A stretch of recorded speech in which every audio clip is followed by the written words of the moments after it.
Hello students, welcome to एडवे। मैं सुमित और आज से हम लोग क्लास 11 का नया सेशन स्टार्ट करने जा रहे हैं, जिसमें हम आपकी फर्स्ट यूनिट जो है सेट, किसी बुक ले लो, आर.डी. शर्मा, यूपी बोर्ड की कोई भी किताब ले लो, एनसीईआरटी ले लो, फर्स्ट यूनिट है आपकी सेट। तो सेट को अच्छी तरह से जानेंगे कि सेट क्या होता है, इसके यूजेस जानेंगे, यूजेस कहाँ होते हैं और टाइप्स ऑफ सेट के बारे में पढ़ेंगे। तो चलिए आज की क्लास को स्टार्ट करते हैं। चलिए सेट को जानते हैं कि सेट क्या होता है। हम सबसे पहले ये जानेंगे कि सेट, व्हाट इज सेट। तो सेट की अगर डेफिनेशन हर बुक के टाइप में देखें कि हर बुक में किस तरह से डेफिनेशन लिखी रहती है सेट की, तो सेट की डेफिनेशन इस तरह से लिखी रहती है, a set is a well defined collection of object. ये लिखी रहती है हर किसी बुक में। आप देखेंगे अगर सेट की डेफिनेशन तो ये लिखी रहती है। तो इसको जानेंगे कि ये क्यों लिखी है, ठीक है, और इसका मतलब क्या है।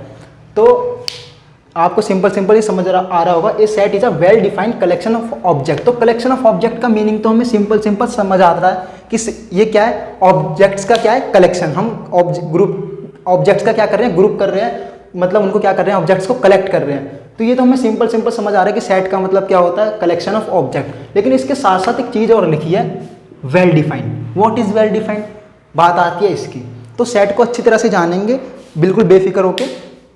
वेल डिफाइंड, अब वेल डिफाइंड का मतलब क्या होता है। अगर वेल डिफाइंड का मैं आपको सिंपल तरीके से अगर इसके मीनिंग बताऊं कि वेल डिफाइंड का मतलब क्या होता है, तो वेल डिफाइंड का मतलब है कि अच्छी तरह से परिभाषित। वेल डिफाइंड का मतलब ये है। तो अब अच्छी तरह से परिभाषित का मतलब क्या है, ये भी नहीं पता हमें। तो अब अच्छी तरह से परिभाषित का मतलब ये है कि आप क्या कर रहे हो, collection of object. Collection of objects की जगह आप कोई भी ऑब्जेक्ट का क्या ले सकते हो, कलेक्शन। मान लो कि मैं प्लास्टिक की, जो प्लास्टिक की बनी होती हैं ऑब्जेक्ट्स, उनको ले रहा हूँ, कुर्सी, स्टूल। तो अगर मैं एक ऐसा ऑब्जेक्ट का कलेक्शन ले रहा हूँ जिसमें ओनली किसकी ऑब्जेक्ट्स हैं, ओनली प्लास्टिक की बनी हुई, तो वो कैसा कहलाएगा, वेल डिफाइंड। अगर मैं उसमें कोई मिक्स कर दूंगा, मान लो कि मैं आयरन की कोई ऑब्जेक्ट ला दूंगा, तो वो वेल डिफाइंड नहीं कहलाएगा। मेरे कहने का मतलब ये है कि अगर मैं क्या कर रहा हूँ, ऑब्जेक्ट्स का कलेक्शन कर रहा हूँ। कैसे ऑब्जेक्ट्स का कलेक्शन कर रहा हूँ, जो मेड किसकी बनी हुई है, मेक ऑफ प्लास्टिक की बनी हुई है। तो मैं उस ऑब्जेक्ट के कलेक्शन में ओनली कैसे ऑब्जेक्ट लूंगा, जो किसके बने होंगे, प्लास्टिक के। किसके बने होंगे, ओनली प्लास्टिक के। अगर मैं उसमें आयरन के कोई ऑब्जेक्ट ले रहा हूं तो वो वेल डिफाइंड नहीं कहलाएगा। तो वेल डिफाइंड का सिंपल मीनिंग यही है। अगर क्वेश्चन में बोल रखा है कि कैसे ऑब्जेक्ट्स का कलेक्शन लेना है जो प्लास्टिक की बनी हुई है, तो सिर्फ आप किसका लोगे, प्लास्टिक की जितने भी ऑब्जेक्ट्स हैं उनको ले सकते हो। तो वही क्या कहलाएगा, आपका वेल डिफाइंड। वेल डिफाइंड का मतलब मैंने क्या बताया, ऐसी वस्तुएं जो अच्छी तरह से क्या हो, परिभाषित। अब एक और एग्जाम्पल लेके बताऊं मैं सिंपल तरीके से। एक और एग्जाम्पल लो, मान लो कि मैं ऐसे ऑब्जेक्ट्स का कलेक्शन ले रहा हूं। मान लो मैं रिवर ले रहा हूं, किसकी, इंडिया की रिवर का कलेक्शन कर रहा हूं, किसका, इंडियन रिवर। तो इंडियन रिवर में मैं ऐसी कलेक्शन ऐसी रिवर लिखूंगा जिसमें सिर्फ क्या क्या आ रही हो, इंडिया की रिवर, जैसे गंगा, ठीक है, जमुना, ठीक है। तो ऐसे में सिर्फ इसमें कैसी रिवर लिखूंगा जो सिर्फ किसकी हो, इंडिया की। अगर मान लो मैंने इसमें लिख दिया नील, क्या लिख दिया, नील रिवर आपने सुनी होगी, वर्ल्ड की सबसे लार्जेस्ट नदी होती है ये, तो नील। तो मैंने क्या, ये वेल डिफाइन है, बिल्कुल नहीं है, क्योंकि मैंने पहले बोल दिया है कि मैं कैसी ऑब्जेक्ट का कलेक्शन कर रहा हूं, जो इंडियन रिवर का। तो सिर्फ इस सेट में सिर्फ कैसी चीजें होनी चाहिए जो इंडियन की रिवर है। तो इंडिया की रिवर गंगा है, जमुना है, लेकिन नील नहीं है। तो ये ऐसा सेट वेल डिफाइन नहीं होगा, मतलब ऐसा ऑब्जेक्ट का कलेक्शन वेल डिफाइन नहीं होगा।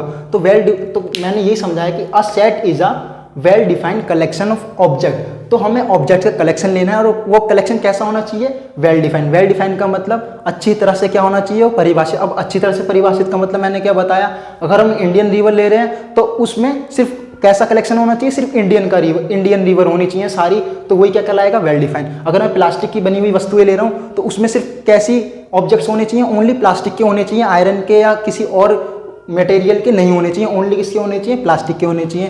तो ऐसे ही ऑब्जेक्ट्स का कलेक्शन आपका कहलाता है सेट। क्या कहलाता है, सेट, ठीक है। तो जल्दी से इसका आप स्क्रीनशॉट ले सकते हैं डेफिनेशन का, फिर आगे स्टार्ट करते हैं कि टाइप्स ऑफ सेट, ठीक है। तो जल्दी से इसका स्क्रीनशॉट लीजिए। तो अब आपको सेट समझ आया होगा कि सेट क्या होता है। मैंने आपको सेट अच्छी तरह से समझा दिया कि सेट क्या होता है। एक कलेक्शन होता है किसका, ऑब्जेक्ट्स का। और कैसे ऑब्जेक्ट्स का, सिर्फ जो एक ही मटेरियल की बनी हो, या सिर्फ इंडियन रिवर हो, जो मैंने 2 एग्जांपल लेके बताए। सिर्फ क्या किसकी रिवर होनी चाहिए, ओनली इंडियन रिवर। अगर बोला है तो सिर्फ किसकी रिवर होनी चाहिए, इंडिया की रिवर होनी चाहिए। कि अगर आयरन मटेरियल की कोई ऑब्जेक्ट्स बोला है तो ओनली किसके मटेरियल की ऑब्जेक्ट्स होने चाहिए, ओनली आयरन के होने चाहिए। तो ऐसे ही ऑब्जेक्ट्स का कलेक्शन क्या कहलाता है, आपका सेट कहलाता है। तो अब जानेंगे टाइप्स ऑफ सेट कि व्हाट इज, हाँ पहले हमने ये जान लिया कि सेट क्या होता है। अब जानेंगे कि इसका यूजेस कहाँ होता है। तो यूजेस इसके, अगर हम जाने कि यूजेस कहाँ होते हैं सेट के, तो यूजेस होते हैं इसके, आप जो अब आपका सेकंड यूनिट है आपकी रिलेशन एंड फंक्शन। तो इसका रिलेशन फंक्शन में बहुत यूज होता है रिलेशन। हम बस ये जानेंगे कि इसका यूज़ कहाँ कहाँ होता है और कैसे होता है। ये जब हम आप रिलेशन एंड फंक्शन पढ़ेंगे तो आपको अपने आप पता लग जाएगा कि सेट का यूज़ रिलेशन फंक्शन में कैसे होता है। ठीक है, तो फर्स्ट होता है आपका सेट का यूज़ होता है रिलेशन एंड फंक्शन में। ठीक है, और रिलेशन फंक्शन में होता है इसका यूज़ प्रोबेबिलिटी। आप 10वीं में पढ़ के आए होगे प्रोबेबिलिटी, ये इसमें इसका बहुत यूज़ होता है प्रोबेबिलिटी में। और क्या कहते हैं, आपका ट्रिग्नोमेट्री में भी इसका यूज़ हो जाता है। ठीक है, और इसका यूज़ सीक्वेंस में भी हो जाता है इसका यूज़। तो रिलेशन फंक्शन, प्रोबेबिलिटी, ट्रिग्नोमेट्री, तो इन सब में इनका क्या होता है, यूज़ होता है किसका, सेट का यूज़ होता है। अब ये किस तरह से होता है, कैसे होता है, ये हम जब पढ़ेंगे, जब क्या कहते हैं रिलेशन एंड फंक्शन हम स्टार्ट करेंगे। ठीक है, तो अब पढ़ेंगे आपकी टॉपिक है टाइप्स ऑफ सेट कि कितने टाइप के क्या होते हैं सेट, टाइप्स ऑफ सेट। ठीक है, टाइप्स ऑफ सेट जानेंगे कि what is type of set. तो सेट काफ़ी तरीके के होते हैं, तो इनको एक एक करके पढ़ेंगे। तो फर्स्ट अगर हम पढ़ें तो पहला होता है आपका एम्प्टी सेट। क्या, सो इजी, एम्प्टी सेट। जो सेट के अगर इसको रिप्रेजेंट करने के 2 तरीके होते हैं सेट को, ये हम अगली क्लास में आपको बताएंगे कि कैसे इसको रिप्रेजेंट करते हैं। बट अभी हमें सिर्फ क्या पढ़ना है, टाइप ऑफ सेट। तो टाइप ऑफ सेट में क्या पढ़ते हैं, पहला सेट है एम्प्टी सेट। ठीक है, क्या होता है एम्प्टी सेट। तो एम्प्टी सेट अगर हम जाने तो आपको एम्प्टी, इसका और नाम होता है नल भी कहते हैं इसे। क्या कहते हैं, नल, या इसे वॉइड भी कहते हैं। क्या कहते हैं, वॉइड। और पहली बात कि एम्प्टी सेट को किससे डिनोट करते हैं, denoted by I, denoted by phi से क्या करते हैं, इसे डिनोट करते हैं एम्प्टी सेट को। अब क्या होता है एम्प्टी सेट, कैसे जाने एम्प्टी सेट। सेट आपको समझ आ गया होगा कि ऑब्जेक्ट्स का क्या होता है, कलेक्शन होता है। लेकिन कैसा सेट, हमें कैसा सेट लेना है, एम्प्टी। अब एम्प्टी आपने देखा होगा बच्चों, आप जब मोबाइल का यूज़ तो सब बच्चे करते ही हैं।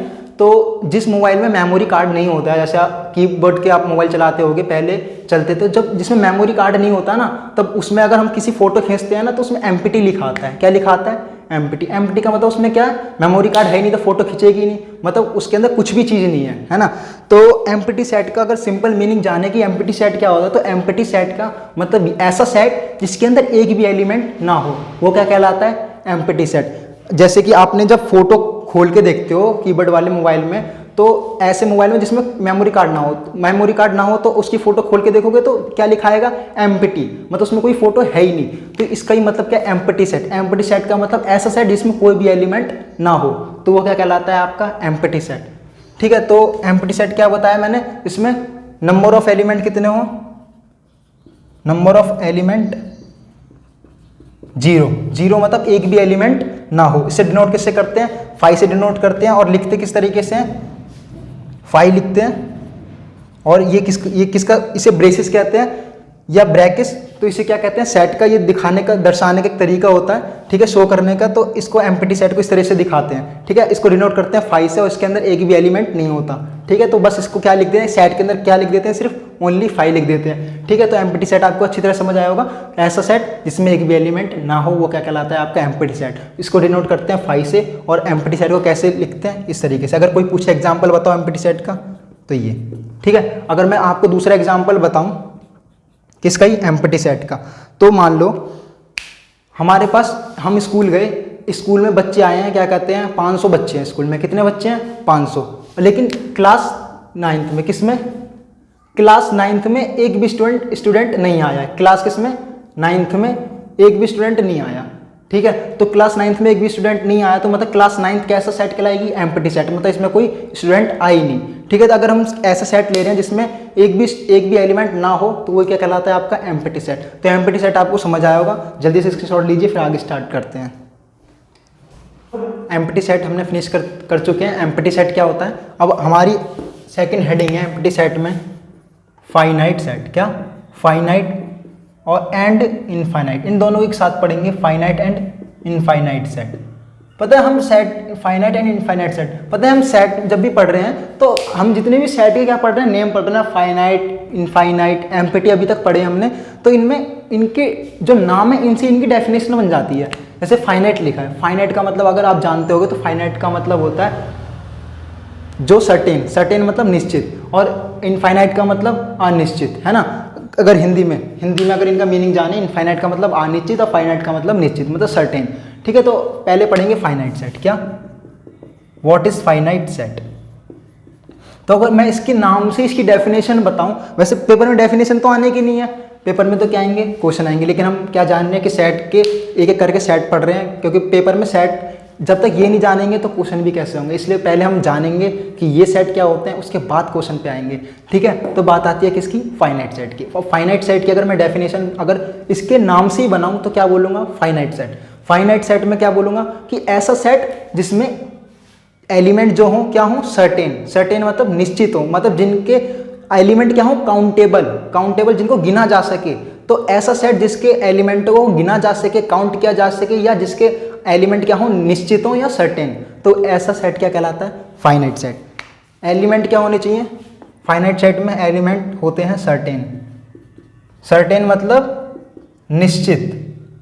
जैसे कि मैंने एक सेट लेकर एग्जाम्पल ले रहा हूँ, मान लो कि मैंने एक एग्जाम्पल लिया 2 4 5 6, ये सेट को शो कर दिया मैंने। कितने एलिमेंट हैं, 1 2 3 4, क्या मैंने इनको काउंट कर लिया, बिल्कुल कर लिया। कितने एलिमेंट है, 4। तो ऐसा सेट जिसके एलिमेंट को क्या किया जा सके, काउंट किया जा सके। जैसे मैंने इस एग्जांपल में इसके एलिमेंट को क्या कर लिया, काउंट कर लिया। तो ऐसा सेट जिसके एलिमेंट को काउंट किया जा सके या जिसके एलिमेंट क्या हो, सर्टेन, निश्चित हो, तो ऐसा सेट क्या कहलाता है, फाइनाइट सेट। बिल्कुल आसान, ईजी है ना। अब इसी तरह से इसका अपोजिट हो जाता है क्या, इनफाइनाइट सेट। क्या, अब इनफाइनाइट सेट का बिल्कुल अपोजिट हो जाएगा ऐसा सेट जिसके एलिमेंट क्या हो, अनकाउंटेबल। अनकाउंटेबल का मतलब अनगिनत हो। एग्जाम्पल लेके बताऊं तो सेट ऑफ नेचुरल नंबर कह सकते हैं हम, सेट ऑफ नेचुरल नंबर। क्या नेचुरल नंबर को आप गिन सकते हो, कितने कहाँ तक नेचुरल नंबर जाते हैं, ये तो इनफाइनाइट तक जाते हैं। तो ऐसा सेट जिनके एलिमेंट क्या हो, अनकाउंटेबल, क्या हो, एलिमेंट क्या हो, अनकाउंटेबल। ठीक है, एलिमेंट क्या होने चाहिए, उनका अनकाउंटेबल होने चाहिए। तो ऐसा सेट क्या कहलाता है, इनफाइनाइट सेट। ठीक है, तो बिल्कुल इनफाइनाइट सेट अब समझ आया होगा। डेफिनेशन आपको रटनी नहीं है, बिल्कुल अपनी भाषा में जैसे मैं समझा रहा हूँ, सो इजी तरीके से हिंदी में बिल्कुल ऐसी तरीके से समझना है। इनफाइनाइट सेट कोई पूछे क्या होता है तो क्या बोलोगे, इनफाइनाइट एक ऐसा सेट होता है जिसके एलिमेंट क्या होते हैं, अनकाउंटेबल होते हैं, मतलब उनको गिना नहीं जा सकता। जैसे set of natural number, set of whole number, set of integer, set of rational number, set of real number. तो ऐसे जितने भी सेट, ऐसे सेट ऑब्जेक्ट्स का कलेक्शन जिनके ऑब्जेक्ट्स को गिना नहीं जा सके। क्या मैं नेचुरल नंबर को गिन सकता हूँ, नहीं गिन सकता। किसी भी रेशनल नंबर को गिन सकता हूँ, नहीं गिन सकता। प्राइम नंबर को गिन सकता, कोई भी नंबर ले लो, उनको हम काउंट नहीं कर सकते। सेट ऑफ कॉम्प्लेक्स नंबर नहीं गिन सकता। 11th में पढ़ के आए हो, अभी 11th में पढ़ोगे कॉम्प्लेक्स नंबर क्या होते हैं। तो मैं ऐसा सेट जिसमें एलिमेंट को क्या नहीं किया जा सकता, काउंट नहीं किया जा सकता, एलिमेंट क्या होते हैं, अनकाउंटेबल होते हैं, वही क्या कहलाता है आपका इनफाइनाइट सेट। दोनों सेट में डिफरेंस पता लगे, फाइनाइट एंड इनफाइनाइट। फाइनाइट में क्या समझाया, जिसके एलिमेंट क्या हो, सर्टेन, सर्टेन मतलब निश्चित हो, जिनको गिना जा सके, काउंटेबल, क्या हो, काउंटेबल। तो वो क्या कहलाता है आपका फाइनाइट, और इनफाइनाइट में अनकाउंटेबल। ठीक है, जल्दी से इसकी शॉर्ट लीजिए फिर आगे स्टार्ट करते हैं। आगे स्टार्ट करते हैं। हमने पहले पढ़ लिया, सबसे पहले एम्प्टी सेट पढ़ा, उसके बाद फाइनाइट एंड इनफाइनाइट। अब हमारा फोर्थ है इक्वल सेट। क्या, इक्वल सेट, और इसके साथ साथ पढ़ेंगे इक्विवेलेंट सेट। क्या, एक इक्वल सेट है और एक इक्विवेलेंट। मैं दोनों दो करके इसलिए पढ़ा रहा हूँ क्योंकि जो सेम से लगते हैं उनमें डिफरेंस ही पता लग जाएगा और वो हम उनको पढ़ भी लेंगे। तो एक है इक्विवेलेंट, एक इक्वल है और ये क्या है, इक्विवेलेंट सेट। ठीक है, तो इन दोनों को क्लियर करेंगे। अब मैंने क्या बोला था, नाम से ही सेट की क्या बन जाती है, अपने आप डेफिनेशन बन जाती है, रटने की कोई ज़रूरत नहीं है, सिंपल डेफिनेशन पेपर में नहीं आएगी, बस हमें क्या करना है, समझना है कि इक्वल सेट क्या होता है एंड इक्विवेलेंट सेट क्या होता है। तो बात आती है किसकी, इक्वल सेट की। इक्वल सेट से अगर मैं इसकी नाम की डेफिनेशन बनाऊं तो क्या कहूँगा, ऐसा सेट जिसके सारे एलिमेंट क्या हों, दूसरे सेट के क्या हों, सेम हो, तो वो दोनों क्या कहलाएंगे, इक्वल। फॉर एग्जाम्पल मान लो कि एक ए सेट है जिसके एलिमेंट है 2 3 4, ठीक है, एंड एक बी सेट है जिसके एलिमेंट है 4 3 2, ठीक है। तो मैं इक्वल सेट की अगर इन दोनों सेट से डेफिनेशन बनाऊं तो कैसे बनाऊंगा कि ऐसा सेट, ऐसे दो सेट जिसके पहले सेट के सारे एलिमेंट किस में बिलोंग करें, बी में। देखो 2 3 4 क्या बी में मिल रहे हैं, ये 2 3 4 मिल रहे हैं, बिल्कुल मिल रहे हैं। और बी के भी सारे एलिमेंट्स क्या ए में मिल रहे हैं, 4 3 2, इसमें मिल रहे हैं 4 3 2, हाँ बिल्कुल मिल रहे हैं। तो ऐसे क्या कहोगे इक्वल सेट में कि ऐसे सेट जिनके ए के सारे element, all elements of A, all elements of set A, all elements of set ए किस में बिलोंग करें, बी में। मतलब ए के सारे एलिमेंट किस में बिलोंग करने चाहिए, बी के। और इसी तरह से बी के सारे एलिमेंट किस में बिलोंग करें, ए में। तो ऐसे सेट क्या कहलाते हैं, ए इक्वल टू बी। मतलब ए सेट किसके इक्वल होगा, बी के। मतलब कहने का मतलब ये है कि अगर ए के सारे एलिमेंट किस में बिलोंग करें, बी में, और बी के सभी एलिमेंट किस में बिलोंग करें, ए में, और एलिमेंट क्या हो, नंबर ऑफ एलिमेंट भी क्या हो, सेम हो, तो ऐसे सेट क्या कहलाता है। देखो इसमें नंबर ऑफ एलिमेंट कितने हैं, 1 2 3, इसमें भी कितने हैं, 1 2 3 है। और क्या कहते हैं, एलिमेंट भी बिल्कुल सेम है, 4 3 2, इसमें भी मिल रहे हैं 4 3 2। हम क्या कहते हैं, जो एलिमेंट्स हैं उनको आगे पीछे सेट में लिख सकते हैं। इससे ये मत सोचना कि इसमें 2 3 4 लिखा है, इसमें 4 3 2 लिखा है, इससे कोई दिक्कत नहीं है। एलिमेंट्स को हम सेट में आगे पीछे लिख सकते हैं। ये हम जानेंगे जब सेट का क्या पढ़ेंगे, representation, roster form and set builder form, उसमें अच्छी तरह से जानेंगे। तो इसमें बस हमें ये जानना है कि हम सेट में एलिमेंट को आगे पीछे लिख सकते हैं, उससे कोई दिक्कत नहीं है। तो ए के सभी एलिमेंट बी में मिलने चाहिए, बी के सारे एलिमेंट ए में मिलने चाहिए। तो ये क्या कहलाएंगे, ए इक्वल टू बी। मतलब ए सेट किसके इक्वल होगा, बी के। तो ये बात आती है किसकी, इक्वल सेट की। अब बात करते हैं किसकी, equivalent. What is equivalent set.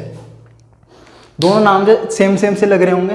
तब इक्विवेलेंट सेट में क्या होता है, मान लो कि मैंने ए सेट लिया जिसमें एलिमेंट हैं ए बी एंड सी, ठीक है, एंड एक बी सेट लिया मैंने जिसके एलिमेंट हैं डी ई एफ, ठीक है। तो हम कैसे जानेंगे कि इक्विवेलेंट सेट क्या होता है। तो अगर सिंपल भाषा में अगर इक्विवेलेंट सेट की डेफिनेशन बताऊं तो क्या कहूँगा कि ऐसे दो सेट जिनके नंबर ऑफ एलिमेंट क्या हो, बस इक्वल हो, और किसी से मतलब नहीं। नंबर ऑफ एलिमेंट का मतलब इसमें कितने नंबर ऑफ एलिमेंट है, 1 2 3, ठीक है। बी में कितने हैं, 1 2 3, ये ई लिखा है, कितना, ई। तो मतलब ऐसे दो सेट जिनके नंबर ऑफ एलिमेंट, मैं एलिमेंट की बात नहीं कर रहा हूँ, मैं किसकी बात कर रहा हूँ, इसमें एलिमेंट की बात कर रहा था। किसमें, इसमें एलिमेंट की बात कर रहा था और नंबर ऑफ एलिमेंट की बात कर रहा था। दोनों क्या होने चाहिए, इक्वल। लेकिन इसमें इक्विवेलेंट सेट में क्या, सिर्फ नंबर ऑफ एलिमेंट क्या हो, इक्वल हो, एलिमेंट इक्वल हो या ना हो, वो क्या कहलाता है आपका इक्विवेलेंट। कहने का मतलब इसमें नंबर ऑफ ए कितने हैं, 1 2 3, ए में मतलब कितने एलिमेंट है, 3 एलिमेंट है। नंबर ऑफ बी में कितने एलिमेंट हैं, 1 2 3 है। क्या दोनों इक्वल है, number of A number of B के इक्वल है। तो ये सेट कैसे कहलाएंगे, नंबर ऑफ ए इक्वल है नंबर ऑफ बी के। तो ऐसे सेट क्या कहलाएंगे, इक्विवेलेंट सेट। मतलब ए और बी क्या कहलाएंगे, एक दूसरे के इक्विवेलेंट सेट कहलाएंगे। मतलब जिनके नंबर ऑफ एलिमेंट सेम होते हैं वो क्या कहलाते हैं, इक्विवेलेंट सेट। जल्दी से इसका स्क्रीनशॉट लीजिए, फिर आगे समझाते हैं। तो अब चलिए नेक्स्ट स्टार्ट करते हैं। 5th है हमारा सबसेट। क्या, सबसेट। एंड इसके साथ साथ पढ़ेंगे हम क्या, पावर सेट। मैं आपको बताते हुए चल रहा हूँ कि 2 सेट में एक साथ पढ़ा रहा हूँ, जैसे जिसमें उनमें हमें डिफरेंस भी पता लग जाए और क्या कहते हैं हम सेट की डेफिनेशन भी जान लें। तो अब जानेंगे कि सबसेट क्या होता है। सबसे पहले कि सबसेट, इसको डिनोट करते हैं, डिनोटेड बाय सबसेट को, ये साइन होता है डिनोट करने का सबसेट का, ठीक है। तो अब जानते हैं कि सबसेट क्या होता है। मान लो कि मैं एग्जांपल लेके ही बता रहा हूँ आपको, एग्जांपल लेके अगर समझाऊँ कि सबसेट को कैसे समझेंगे। तो मान लो कि मैंने एक ए सेट ले लिया जिसके एलिमेंट है 3 4 9 7, ठीक है। एक बी मैंने सेट ले लिया जिसके एलिमेंट है 3 एंड 4, एक मैंने सी सेट ले लिया जिसके एलिमेंट है 9 7 3। ठीक है, तो आपको ये 3 सेट दिख रहे होंगे। ठीक है, तो सबसेट को जानेंगे कि सबसेट क्या होता है। तो किसी अगर सिंपल भाषा में अगर सबसेट की डेफिनेशन जाने तो कैसे कहोगे, अगर किसी भी सेट के सारे एलिमेंट अगर किसी दूसरे सेट में मिलते हैं तो वो सेट उस सेट का क्या कहलाता है, सबसेट। कहने का मतलब अगर बी, मान लो बी के सारे एलिमेंट क्या है, बी के कितने एलिमेंट है, 2 एलिमेंट है, क्या क्या है, 3 एंड 4। क्या ये ए में मिल रहे हैं 3 एंड 4? बिल्कुल मिल रहे हैं। तो कहने का मतलब कि बी किसका सबसेट कहलाएगा, ए का। तो यही होती है अगर सेट की डेफिनेशन जाने सिंपल भाषा में कि अगर बी के सारे एलिमेंट ए में क्या करें, बिलोंग करें, तो बी सबसेट किसका कहलाएगा, ए का। अगर मैं नेक्स्ट अगर चेक करके दिखाऊं, जैसे सी है, सी मेरे पास क्या सेट, इसमें कितने एलिमेंट है 9 7 3। क्या ये ए में मिल रहे हैं, बिल्कुल मिल रहे हैं 9 7 3।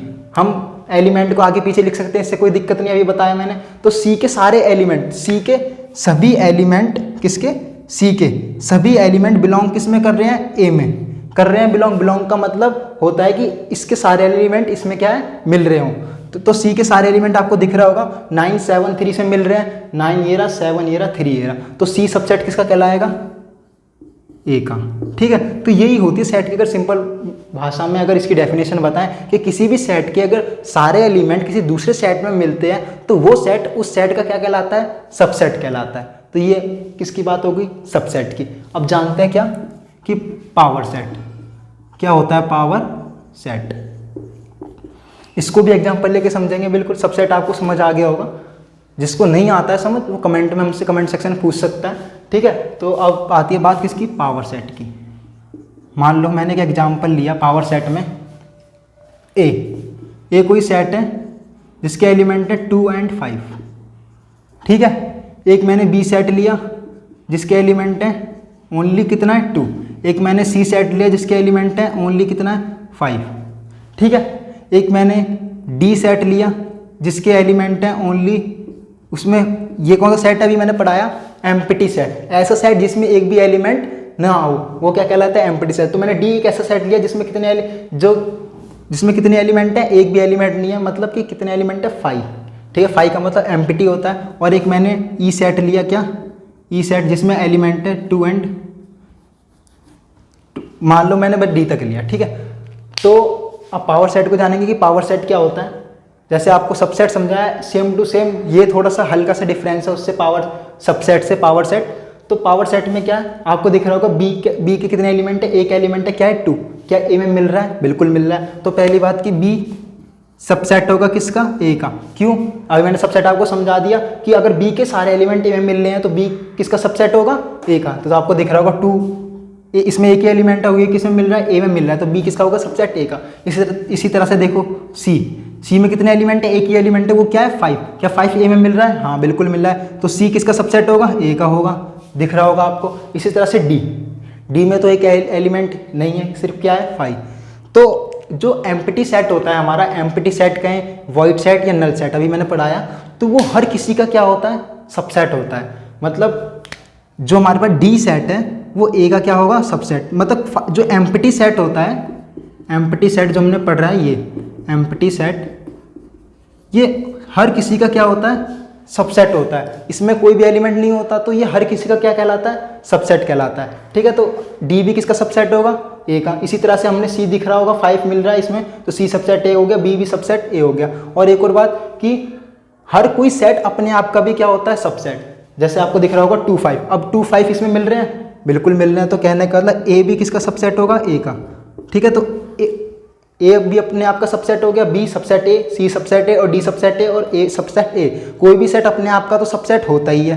ठीक है, ये बात आपको याद रखनी है, कोई भी सेट अपने आप का क्या होता है, सबसेट होता है। कहने का मतलब उसके सारे एलिमेंट अपने आप में तो मिलते ही हैं। अब आप मान लो कि आप अपने घर में रह रहे हो, मान लो करण, मीना, नीना जो भी हैं वो अपने घर में ही तो रहेंगे, क्या घर से बाहर रहेंगे। जिनका घर है, घर में सिर्फ कौन लोग रहते हैं, जिनका घर है। ठीक है, तो क्या 3 2 और 5 किस घर में है, ए घर में है, तो ये ए में ही तो रहेंगे, बी में तो रहेंगे नहीं। तो हर कोई अपने घर में ही रहता है। तो कहने का मतलब ये कि हर कोई अपने आप का भी क्या होता है, सबसेट होता है। ठीक है, तो हमने समझ लिया बी सबसेट है, सी सबसेट है, डी सबसेट है और हर कोई अपने आप का भी क्या होता है, सबसेट होता है। तो यही बात समझनी थी हमें पावर सेट में कि सबसेटों का क्या, सबसेटों का सेट ही क्या कहलाता है, पावर सेट।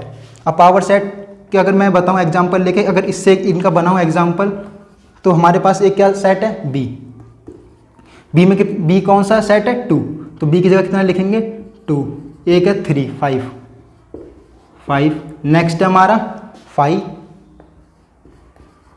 और हर कोई अपने आप का भी क्या होता है, सबसेट होता है, तो नेक्स्ट है 2 and 5। तो ये सारे ए के क्या है, सबसेट। मैंने लिख दिया बी सबसेट है 2, सी सबसेट है 5 है, डी सबसेट क्या है 5, और ए सबसेट हर कोई अपने आप का भी क्या होता है, सबसेट होता ही है। तो सबसेटों का सेट ही क्या कहलाता है, पावर सेट। तो ये यही समझाना था कि पावर सेट में सबसेटों का सेट ही क्या कहलाता है, पावर सेट। अब जल्दी से इसका स्क्रीनशॉट लीजिए, फिर आगे स्टार्ट करते हैं।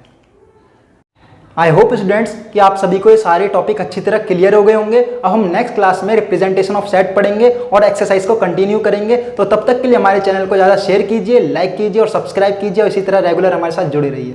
Thank you.